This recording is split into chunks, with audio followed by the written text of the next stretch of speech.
Mari kita berdoa. Ya Tuhan, bersama-sama kami datang pagi hari ini ke hadapan Tuhan. Kami bersyukur Engkaulah Allah yang telah menyertai kami, telah melindungi kami di sepanjang minggu ini. Sehingga pagi hari ini Tuhan kami boleh datang kepadamu. Kami memuji-Mu, kami menyembah-Mu, Allah kami yang hidup. Ya Tuhan, ada banyak hal yang kami cari di sepanjang minggu ini. Tapi kami rindu pagi hari ini supaya firman-Mu mencondongkan hati kami untuk mencari apa yang benar, untuk mencari apa yang berkenan kepada Tuhan. Dan kami berdoa ya Tuhan supaya lewat firman-Mu pagi hari ini, baik yang memberitakan, baik yang mendengarkan, sungguh akan diberikan pengertian oleh Tuhan. Berkatilah kami pagi hari ini Tuhan, lewat firman yang akan kami renungkan bersama-sama. Biarlah roh Tuhan yang akan mengajari kami, yang akan membuat kami mengerti apa yang menjadi isi hati Tuhan bagi kami. Terima kasih Tuhan. Inilah menjadi doa kami, di dalam nama Tuhan Yesus Allah kami berdoa. Amin. Selamat pagi buat kita semua. Apa kabar? Apakah kita baik-baik? Ya puji Tuhan. Baiklah, pagi hari ini mari kita bersama-sama belajar firman Tuhan dari kitab Wahyu. Kita di sini sering baca kitab Wahyu. Tidak sesering kitab-kitab yang lain mungkin ya. Pernah baca tapi tidak sesering kitab-kitab yang lain. Iya, saya pun seperti itu. Tapi kalau Tuhan menuliskan untuk kita, berarti ada yang Tuhan mau kita dengarkan dari apa perkataan Tuhan lewat kitab Wahyu. Ya, baiklah kita buka kitab Wahyu 3 ayat 14 sampai 22. Kita akan baca bergantian, saya ayat yang genap, Bapak Ibu ayat yang ganjil. Dan tuliskanlah kepada malaikat jemaat di Laodikia, inilah firman dari Amin, saksi yang setia dan benar, permulaan dari ciptaan Allah.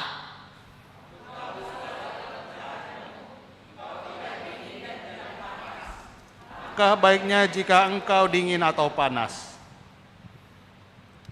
Jadi karena engkau suam-suam kuku dan tidak dingin atau panas, aku akan memuntahkan engkau dari mulutku. Karena engkau berkata, aku kaya dan aku telah memperkayakan diriku dan aku tidak kekurangan apa-apa. Dan karena engkau tidak tahu bahwa engkau melarat dan malang, miskin, buta, dan telanjang. Maka aku menasihatkan engkau supaya engkau membeli daripadaku emas yang telah dimurnikan dalam api, agar engkau menjadi kaya, dan juga pakaian putih, supaya engkau memakainya, agar jangan kelihatan ketelanjanganmu yang memalukan, dan lagi minyak untuk melumas matamu, supaya engkau dapat melihat. Barang siapa kukasihi, ia kutegur dan kuhajar. Sebab itu relakanlah hatimu dan bertobatlah. Lihat, aku berdiri di muka pintu dan mengetok. Jikalau ada orang yang mendengar suaraku dan membukakan pintu, aku akan masuk mendapatkannya, dan aku makan bersama-sama dengan dia, dan ia bersama-sama dengan aku. Barang siapa menang, ia akan kududukkan bersama-sama dengan aku di atas tahtaku, sebagaimana aku pun telah menang dan duduk bersama-sama dengan Bapakku di atas tahtanya. Siapa bertelinga, hendaklah ia mendengarkan apa yang dikatakan Roh kepada jemaat-jemaat. Demikian firman Tuhan. Mari kita melihat kertas warta kita. Di situ telah ada tema maupun pengantar untuk apa yang kita renungkan pagi hari ini. Tema kita pagi hari ini adalah firman Tuhan adalah cermin. Ya, cermin adalah alat yang biasa kita pakai untuk melihat tubuh kita mulai ujung rambut sampai ujung kaki.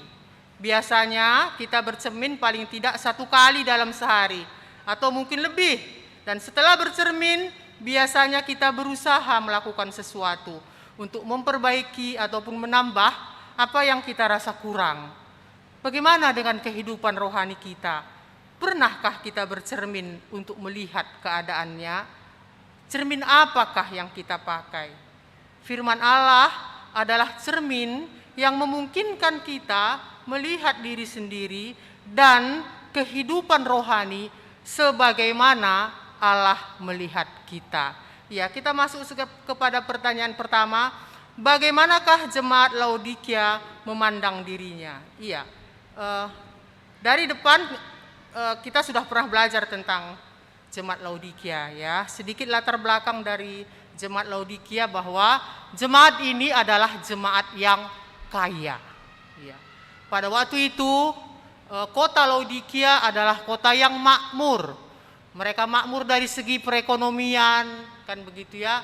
Kalau saya baca semalam sejarahnya bahwa kota itu sudah ada bank pada waktu itu. Nah, jadi kita bisa bayangkan secara perekonomian mereka seperti apa. Mereka kaya-kaya. Lalu di situ mereka menghasilkan wol yang terbaik. Nah, seperti itu ya. Kain wol yang terbaik. Lalu mereka dari segi ilmu kedokteran sudah sangat maju di kota itu. Sehingga katanya mereka menghasilkan obat untuk mata ataupun salep mata yang banyak dipergunakan oleh orang-orang. Sehingga kota Laodikia ini menjadi kota yang sangat makmur, termasuk jemaat-jemaat yang ada di Laodikia adalah jemaat-jemaat yang kaya. Ya, jemaat yang kaya. Nah, tadi yang kita baca hari ini adalah salah satu surat yang dituliskan oleh Rasul Yohanes yang disuruh oleh Tuhan kepada jemaat Laodikia. Ya, ada 7 surat kepada jemaat yang bisa kita baca di kitab Wahyu dan salah satunya adalah surat kepada jemaat Laodikia. Nah, kemudian bagaimanakah jemaat Laodikia katanya memandang dirinya? Iya. Seperti yang kita baca tadi bahwa di ayat 17a dituliskan, karena engkau berkata, aku kaya dan aku telah memperkayakan diriku dan aku tidak kekurangan apa-apa. Ya. Dari perkataan ini, bagaimanakah jemaat Laodikia memandang dirinya? Aku kaya. Ya. Jemaat itu, orang-orang di situ tentu pasti punya percaya diri yang tinggi karena dia kaya. Ya. Mungkin mereka pun merasa bahwa ya apa yang mereka dapatkan itu oleh karena kekuatan mereka, oleh karena usaha mereka. Ya. Mereka merasa tidak memerlukan apa-apa karena mereka sudah kaya. Dan aku katanya tadi telah memperkayakan diriku. Iya.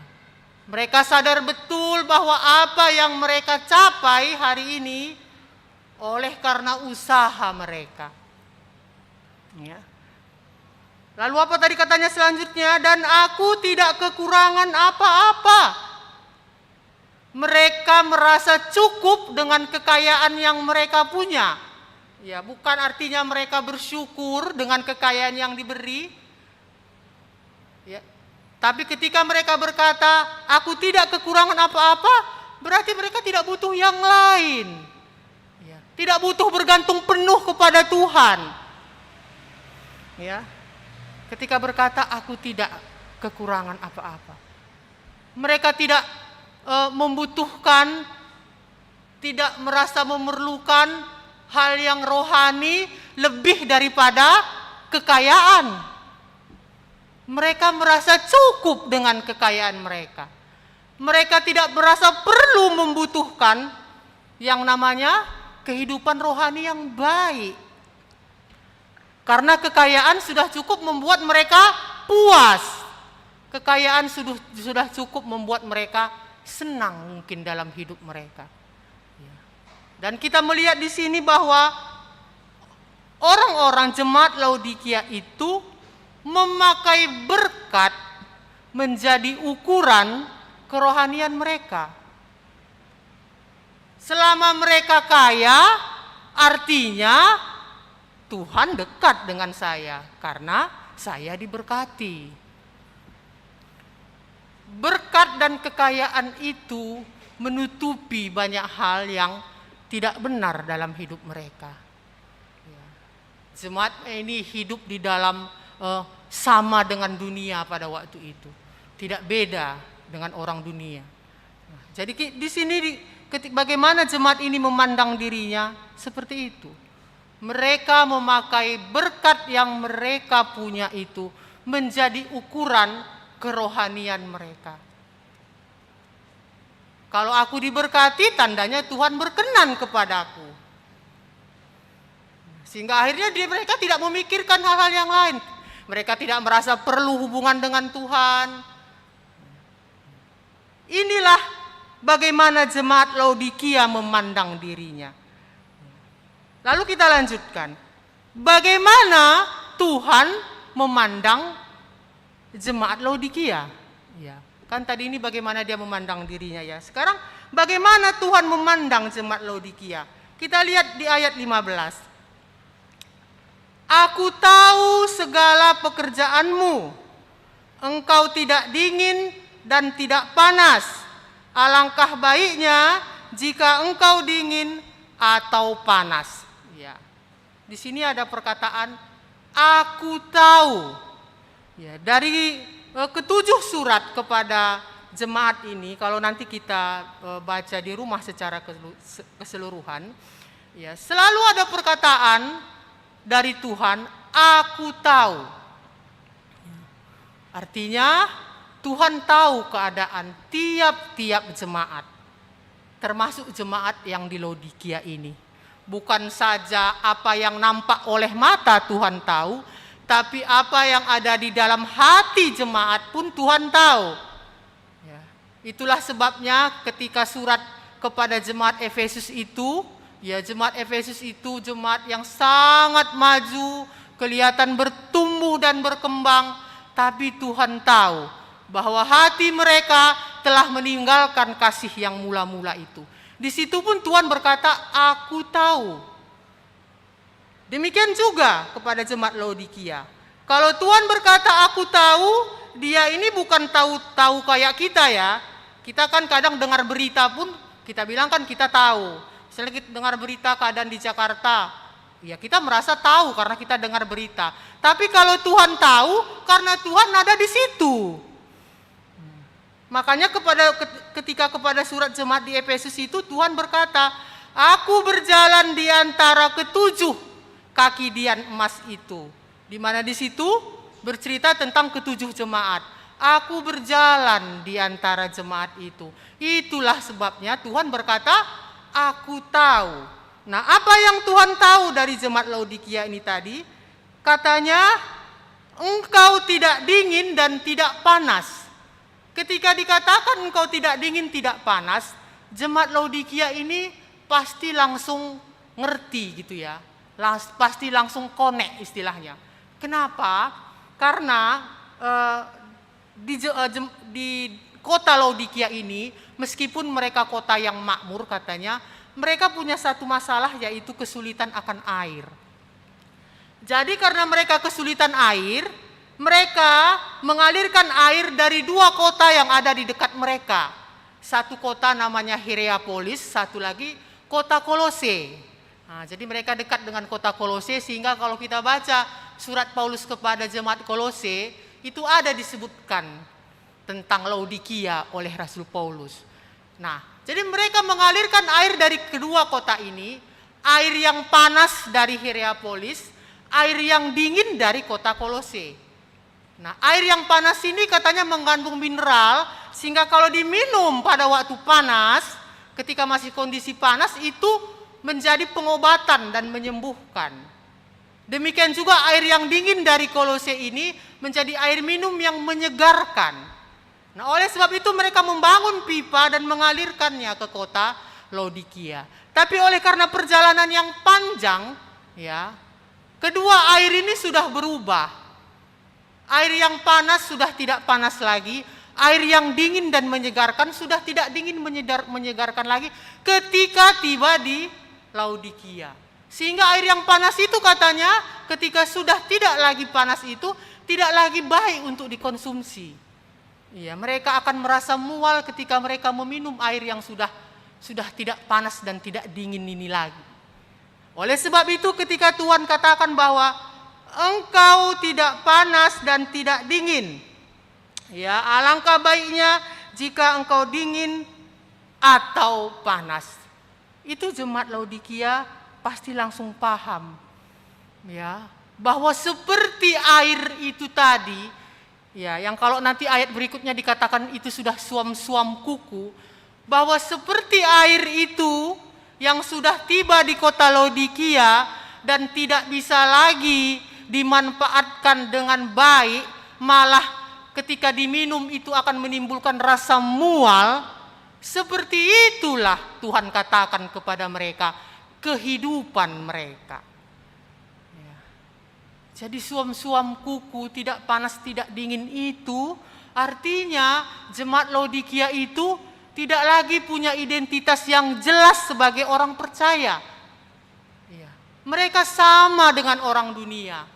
Apa yang menjadi kesenangan orang dunia itu menjadi kesenangan mereka. Apa yang menjadi ukuran orang dunia itu menjadi ukuran mereka. Ya. Kalau kekayaan yang menjadi ukuran itu jugalah bagi mereka. Bukan hal yang rohani yang menjadi hal yang utama dalam hidup mereka. Mereka menjadi jemaat yang, ya kalau sebelumnya kita belajar dari ibu, mereka menjadi jemaat yang setengah-setengah. Enggak ada hatinya penuh untuk Tuhan. Tidak lagi dia berdiri tegak untuk Tuhan. Tidak ada lagi dia memikirkan apa yang kekal. Yang kekal itu bukan menjadi tujuannya dan bukan menjadi ukurannya. Tapi apa yang berhubungan dengan kekayaan, seperti dunia, seperti itulah mereka. Bagi mereka, ukuran kesenangan itu adalah menikmati hidup. Dan orang dunia seperti itu ya. Nah, itulah yang Tuhan gambarkan akan kehidupan jemaat Laodikia ini. Ya. Lalu di ayat 17b apa yang Tuhan katakan? Dan karena engkau tidak tahu bahwa engkau melarat dan malang, miskin, buta, dan telanjang. Iya. Kita kalau kaya kali kita terus dibilang kayak gitu, kayak mana ya? Gimana sih ini? Memang ini nggak boleh kaya. Ya. Kalau di jemaat Smyrna itu kan Tuhan bilang, jemaat Smyrna di situ dikatakan sangat miskin. Tapi Tuhan bilang, aku tahu kemiskinanmu, namun engkau kaya. Kali ini orang Laodikia kaya dibilang miskin, melarat, telanjang, buta, malang, dan itu kan keadaan yang menyedihkan ya. Ya. Jadi kita melihat di sini apakah ya kita sudah sering belajar bahwa Tuhan Yesus bukan anti kekayaan. Tapi kita melihat tadi bagaimana pernyataan orang Laodikia itu, aku telah memperkayakan diriku. Ketika kekayaan itu tidak lagi ditujukan untuk yang menjadi kemuliaan Tuhan, tapi kepada dirinya, nah disitulah kekayaan itu akan mulai menjadi hal yang salah, yang membuat seseorang akan jauh daripada Tuhan.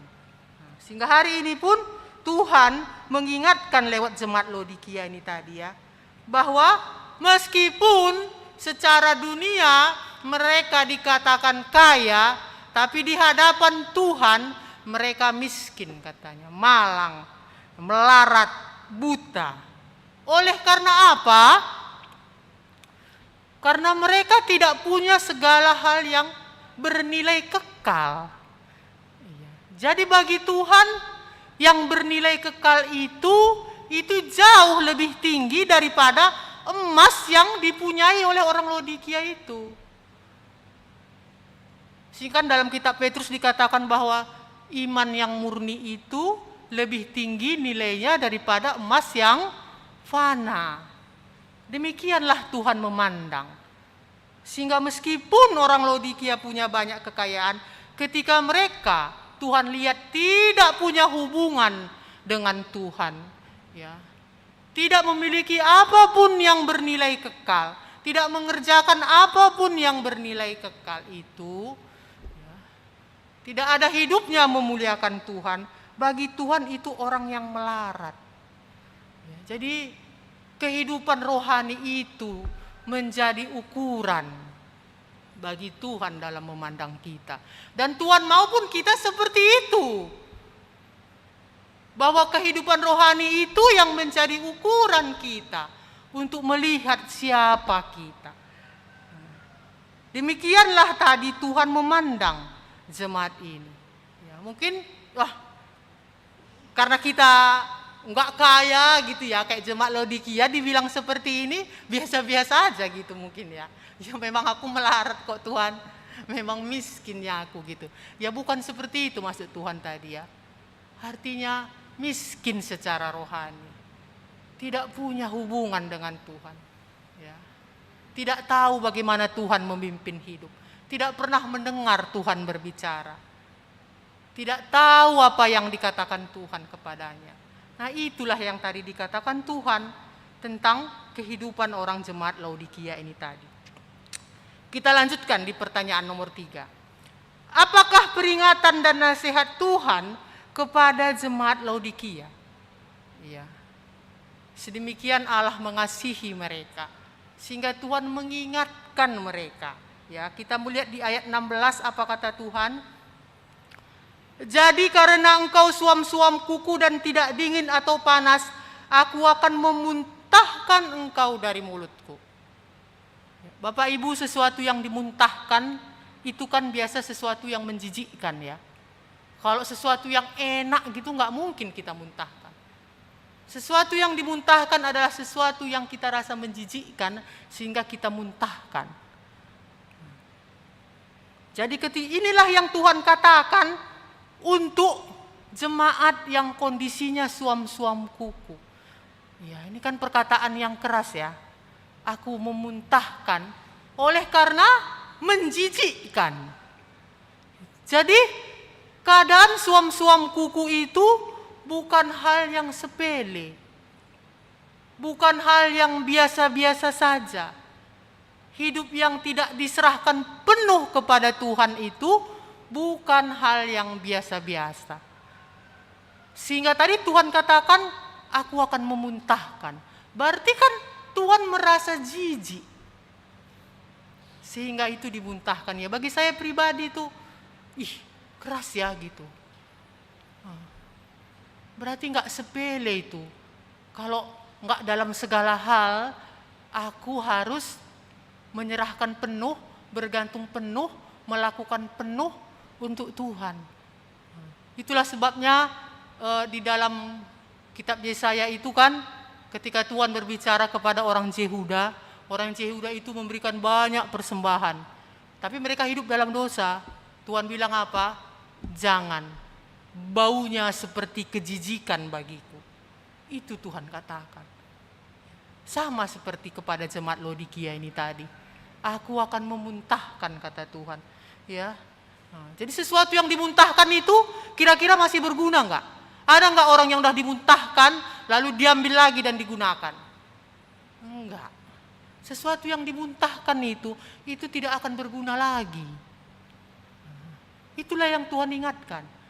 Jangan sampai Tuhan memuntahkan. Oleh karena ketika dimuntahkan itu tidak akan berguna lagi. Sama seperti garam yang tawar. Tidak lagi berguna sehingga akan diinjak-injak orang. Itu kan artinya tidak lagi berguna ya. Nah, itu tadi yang pertama yang Tuhan katakan kepada jemaat Laodikia. Sebuah peringatan ya. Lalu di ayat 18, maka aku menasihatkan engkau supaya engkau membeli daripadaku emas yang telah dimurnikan dalam api, agar engkau menjadi kaya dan juga pakaian putih supaya engkau memakainya, agar jangan kelihatan ketelanjanganmu yang memalukan, dan lagi minyak untuk melumas matamu supaya engkau dapat melihat. Iya, Tuhan menasihatkan mereka untuk membeli daripadaku emas yang telah dimurnikan dalam api. Tuhan mau mereka, Tuhan menasehatkan mereka, bukan untuk mengejar emas yang fana itu, tapi emas murni yang daripadaku ini, yang tidak akan lenyap ini. Kan seperti itulah Tuhan bilang ya. Emas yang murni, yang bernilai kekal, ya, untuk datang kepada Tuhan, ya, mencari hal yang rohani itu. Bukan emas yang selama ini dipunya oleh jemaat Laodikia. Lalu apalagi kata Tuhan tadi, juga pakaian putih. Pakaian putih itu kan berbicara tentang kekudusan selalu ya. Jadi datanglah kepada Tuhan supaya dikuduskan oleh Tuhan. Itulah yang Tuhan rasa, yang Tuhan tahu bernilai bagi mereka. Bukan kekayaan mereka. Jangan itu yang menjadi kejaran mereka. Tapi hal yang bernilai kekal itu, kata Tuhan. Hidup di dalam kekudusan itu. Dan minyak, kata Tuhan tadi ya, yang akan menerangi matanya, mata rohaninya. Minyak itu berbicara tentang roh Tuhan. Ya. Harusnya roh Tuhanlah yang menguasai hidupmu supaya engkau tahu apa yang benar, apa yang berguna, supaya engkau hidup di dalam pimpinan Tuhan. Ya, mungkin kalau berbicara tentang mata, mereka langsung ingat, ya kami punya salep mata yang terbaik, kan begitu ya. Tapi Tuhan berkata bukan itu. Ini tadi yang juga Tuhan nasihatkan kepada jemaat Laodikia. Nah selanjutnya di ayat 19, apa kata Tuhan? Barang siapa kukasihi, ia kutegur dan kuhajar. Bahwa Tuhan akan menegur. Dan ketika teguran itu belum diresponi, Tuhan akan sampai kepada hajaran. Jadi hidup suam-suam kuku itu, seperti kita bilang tadi, itu tidak dipandang sepele oleh Tuhan. Sehingga akhirnya Tuhan perlu menghajar, akan sampai kepada hajaran. Dan kita tahu hajaran Tuhan bukan hajaran untuk menghukum. Tapi bagaimana supaya seseorang itu kembali kepada Tuhan dan punya hidup yang dibaharui oleh Tuhan.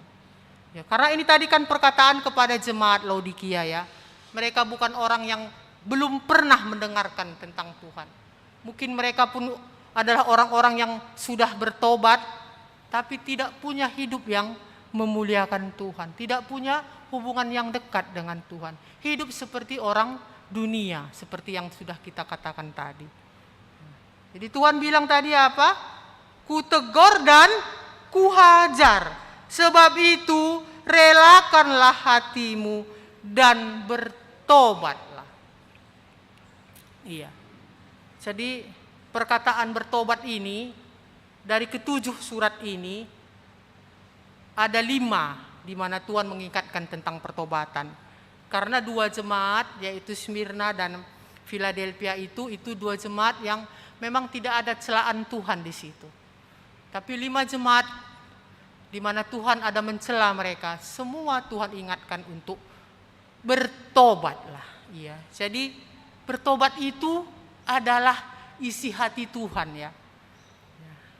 Jangan nanti kita pikir tiap minggu cerita bertobat gitu ya. Tiap minggu diingatkan tentang bertobat. Tapi kalau kita belajar dari ketujuh surat ini tadi ya, yang mewakili seluruh jemaat pada zaman ini. Kan ini seperti itu ya. Ini kan 7 surat bukan berarti untuk 7 jemaat itu aja. Terus jemaat hari ini tidak. Ya karena pada waktu itu pun lebihnya 7 jemaat kan seperti itu. Tapi 7 jemaat ini adalah mewakili seluruh jemaat yang ada. Dan ini tentu relevan hingga hari ini. Kan seperti itu. Jadi ternyata ketika saya merenungkan pelan-pelan ya. Iya ya. Bertobat itu adalah isi hati Tuhan. Bertobat itu bukan cukup awal ketika kita menerima Tuhan Yesus jadi Tuhan dan Juru Selamat. Tapi dari apa yang kita belajari tadi, kita perlu bertobat dari sehari ke sehari. Dari apa yang Tuhan tegur, dari apa yang Tuhan ingatkan. Relakanlah hatimu. Iya, ternyata untuk bertobat itu perlu kerelaan hati. Iya, karena Tuhan tahu ada banyak yang belum sampai kepada pertobatan, oleh karena belum merelakan hati. Karena Tuhan kan nggak pernah memaksa orang untuk bertobat. Ya. Sehingga Tuhan tadi menggambarkan di ayat 20 ya, bahwa dia itu mengetoknya di depan pintu ya. Kan kalau ada tamu ketok depan pintu kan nggak mungkin kuat-kuat ya, atau dia ambil batu gitu untuk ngetok, itu kan enggak ya. Pasti ketoknya itu nggak pelan pun, tapi ya sewajarnya lah. Bagaimana ini digambarkan? Teguran Tuhan, peringatan Tuhan itu mungkin sudah berbicara dengan lembut dalam hati. Tuhan tidak memaksa, Tuhan berharap kita dengan rela untuk datang bertobat. Dan bertobat yang seperti apa yang Tuhan inginkan, ya, yang Tuhan nasihatkan kepada orang Laodikia ini tadi adalah di ayat 20 ini. Bertobat itu adalah sampai memiliki hubungan yang dekat dengan Tuhan. Aku makan bersama-sama dengan Dia dan Ia bersama-sama dengan aku. Jadi bertobat itu punya hubungan dua arah. Kita mendengar Tuhan berbicara, ya. Kita tahu apa yang Tuhan katakan, kita punya komunikasi antara kita dengan Tuhan, dan kita mematuhi apa yang Dia katakan. Kan ini tadi yang Tuhan gambarkan ya. Ketika seseorang mau mendengarkan panggilan Tuhan dan menerima Tuhan dalam hatinya untuk membaharui hidupnya. Ini yang Tuhan ingatkan kepada jemaat ini tadi. Supaya hidupmu dibaharui. Ya. Tidak lagi seperti sekarang, hidup yang kering dan melarat, yang tidak sama sekali punya hubungan yang baik dengan Tuhan. Pertobatan yang Tuhan maksudkan adalah sampai seperti apa yang digambarkan oleh Tuhan pada ayat 20 ini tadi. Inilah yang Tuhan ingatkan, yang Tuhan nasihatkan kepada jemaat Laodikia ini tadi. Jemaat yang Tuhan tahu adalah jemaat yang hidupnya setengah-setengah. Tidak ada hati yang penuh. Tuhan mungkin secara kelihatan mereka masih melakukan hal-hal yang dilakukan oleh orang Kristen gitu ya. Mereka masih ke gereja, mereka masih membaca Alkitab, berdoa, malah mereka mungkin memberi banyak persembahan. Nah, sehingga itu bagi mereka sudah bisa menutupi hal yang sebenarnya, bahwa mereka tidak punya hubungan dengan Tuhan. Tapi tadi kata Tuhan, aku tahu. Ya, aku tahu. Ya. Di ayat 14 Tuhan juga berkata ya kepada jemaat Laodikia ini tadi. Inilah firman dari Amin, saksi yang setia dan benar, permulaan dari ciptaan Allah. Ya. Bagaimana Tuhan memperkenalkan diri kepada tiap-tiap jemaat. Dalam ketujuh jemaat ini kan selalu berbeda-beda. Nanti kalau kita baca 7 itu semua berbeda. Bagaimana Tuhan memperkenalkan diri, dan Tuhan tahu apa yang Tuhan mau capai dari jemaat itu. Sehingga Tuhan menyatakan diri juga dengan cara yang berbeda-beda. Ini juga hal yang berkesan bagi saya ketika belajar tentang surat kepada jemaat ini. Iya ya, sedemikian Allah mengenal tiap-tiap jemaat. Sehingga Tuhan tahu bagaimana menyatakan diri supaya jemaat-jemaat ini mengenal Dia. Iya. Baik, mari kita lihat kepada aplikasi. Ukuran apakah yang kita pakai untuk melihat diri kita di hadapan Tuhan? Iya. Bagaimanakah selama ini? Ukuran apakah yang kita pakai? Apakah kita sama seperti orang Laodikia ini tadi? Dan ini kan menjadi bukan saja orang Laodikia ya, umumnya ya, orang-orang Kristen yang di luar sana, minimal yang yang bertemu dengan saya ya, yang saya tahu ini memang menjadi ukuran. Ya. Jadi ketika anak-anak bisa sekolah dengan baik, akhirnya mendapat pekerjaan, menikah, punya cucu, itu menjadi ukuran bahwa mereka dekat dengan Tuhan. Ya. Tapi hari ini kita belajar apa yang Tuhan katakan kepada jemaat Laodikia.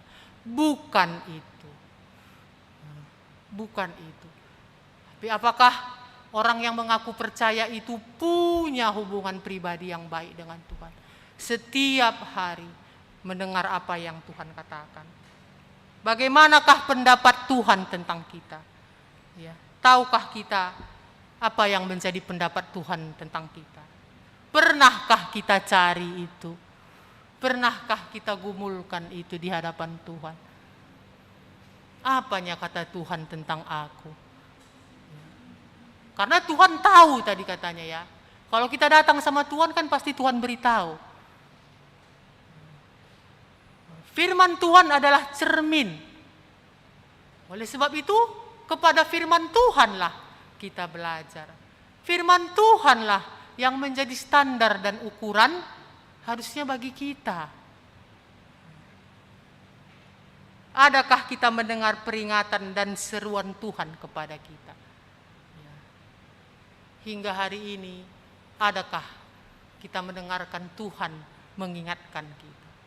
Karena tadi bagi Tuhan, hidup yang setengah-setengah, hidup yang suam-suam kuku itu menjijikkan. Sehingga akan kumuntahkan kata Tuhan. Iya. Jadi ini sesuatu yang tentu penting untuk kita renungkan. Jangan sampai teguran sampai kepada hajaran. Sampai kepada dimuntahkan. Gitu ya. Ini memang bukan sesuatu yang ringan untuk didengar ya bagi saya pribadi. Ngeri ya gitu saya kan. Aduh, banyaknya hidupku ini Tuhan belum sepenuhnya ya untuk Tuhan. Untuk itu sama-sama kita belajar ya. Nah, kalau Tuhan memberikan surat kepada jemaat Laodikia ini karena Tuhan tahu ya, ini akan juga terjadi pada jemaat hingga zaman hari ini. Sehingga Tuhan kita bersyukur jikalau Tuhan mengingatkan kita. Tuhan menasehati kita. Relakanlah hatimu dan bertobatlah. Iya. Ini yang bisa kita renungkan pagi hari ini. Untuk firman Tuhan, mari kita lihat ayat hafalan yang ada di kertas warta yang sudah ditulis. Dari Ibrani 4 ayat 12. Mari kita baca bersama-sama. 1, 2, ya. Sebab firman Allah hidup dan kuat, dan lebih tajam daripada pedang bermata dua manapun. Ia menusuk amat dalam sampai memisahkan jiwa dan roh, sendi-sendi dan sumsum. Ia sanggup membedakan pertimbangan dan pikiran hati kita. Baik, mari kita sama-sama berdoa. Tuhan, kami bersyukur pagi hari ini untuk kasih setia Tuhan di dalam hidup kami. Kami bersyukur firman-Mu yang Engkau berikan pagi hari ini boleh mengingatkan kami Tuhan dan menasihati kami. Firman itu membukakan mata kami supaya kami Tuhan boleh sungguh-sungguh melihat bagaimanakah kehidupan rohani kami, hubungan kami dengan Tuhan, hati kami untuk Tuhan. Tuhan Yesus, kami berdoa supaya roh Tuhan akan membukakan hati kami, membukakan telinga kami, sehingga firman ini Tuhan akan sungguh-sungguh berbicara dan dalam bagi kami. Akan sungguh-sungguh kami renungkan dan kami respon dalam hidup kami. Tuhan Yesus, kami sungguh memohon kepadamu, supaya sungguh-sungguh kami boleh hidup menjadi jemaat yang sungguh-sungguh punya hubungan yang baik dengan Tuhan. Punya hidup yang boleh memuliakan Tuhan dan diserahkan penuh untuk Tuhan. Tuhan, terima kasih untuk firman yang kami dengar hari ini. Tuhanlah yang meneruskannya ke dalam hati tiap-tiap kami. Kami bersyukur kepadamu ya Allah kami. Di dalam nama Tuhan Yesus kami berdoa. Amin.